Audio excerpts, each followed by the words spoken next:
Once, a king named Kashyapa built his palace atop a towering rock, Sigiriya, the Lion Rock. He polished a wall at its base until it shone like a mirror, reflecting faces and sky. Travelers drawn by the legend passed by and felt compelled to write poetry on the wall. Their verses spoke of beauty, longing, and the golden-skinned ladies in the frescoes above. These were not famous poets but everyday people, soldiers, lovers, monks, leaving behind whispers of their hearts. The wall became a living diary, capturing the soul of a nation in simple, heartfelt lines. Today the polish is gone, but the words remain, some of the oldest Sinhala poetry. Reading them is like hearing voices from centuries past, a quiet conversation across time. King Kashyapa's fortress is now a ruin, but the wall still reflects the spirit of Sri Lanka. Here, poetry became the island's truest expression. The tradition of turning feeling into verse began with these ancient whispers. Poetry flourished, taking flight as Sandesha Kavya, the messenger poem. Poets entrusted their messages to birds, swans, parrots, starlings. The journey of the bird became the journey of the poem, mapping the island's temples, paddies, and villages. Each verse was a love letter to both a distant beloved and the land itself. Through the bird's eyes, readers saw Sri Lanka's beauty. Waterfalls, jasmine, temple bells. Nature was not just a backdrop, but a living character in every story. The birds symbolized the bond between people and the land.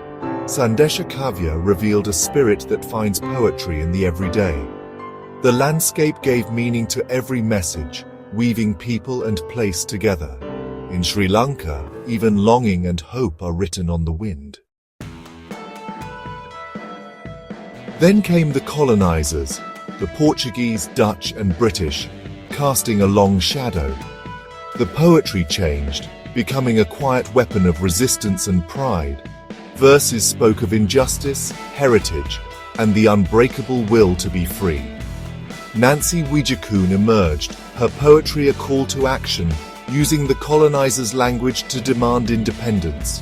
Her words were sharp, clear, and unyielding, a nation's soul refusing to be silenced. Poets became messengers of freedom, their verses read in secret and shouted at rallies. Even under occupation, the spirit of Sri Lanka could not be conquered. Poetry bridged ancient love for the land with the modern fight for freedom. The heart of Sri Lanka always found a way to sing its truth. In every era, poetry was the voice of hope. The island's song endured, no matter the circumstances. Freedom returned, but peace was fragile. Civil war tore the island apart, turning landscapes of beauty into landscapes of fear. For decades, sorrow and silence seemed to reign. Yet the spirit of the people endured. Kindness, stories, and hope survived in small acts. Then, the tsunami struck, bringing unimaginable devastation.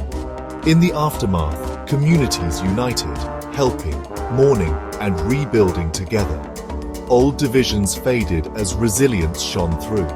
This endurance became the modern poetry of Sri Lanka, written in action, not words. The scars of war and the grief of the tsunami could not extinguish hope. The island's heart, tested by fire and water, survived. Sri Lanka's true poetry is found in its people's courage and compassion. Through every storm, the island endures. The war is over, the sea is calm, and the island is healing.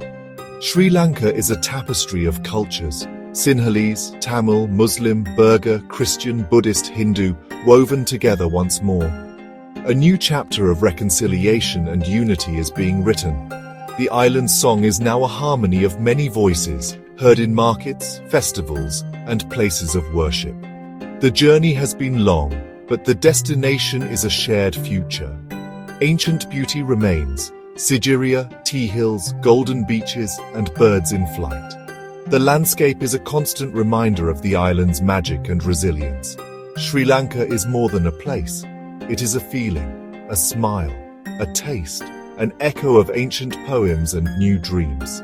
The spirit of the land, first captured on the mirror wall, lives on. It is a spirit of wonder, endurance, and hope. The many threads of Sri Lanka are woven into a single vibrant tapestry. The story continues, beautiful, unbreakable, and full of life.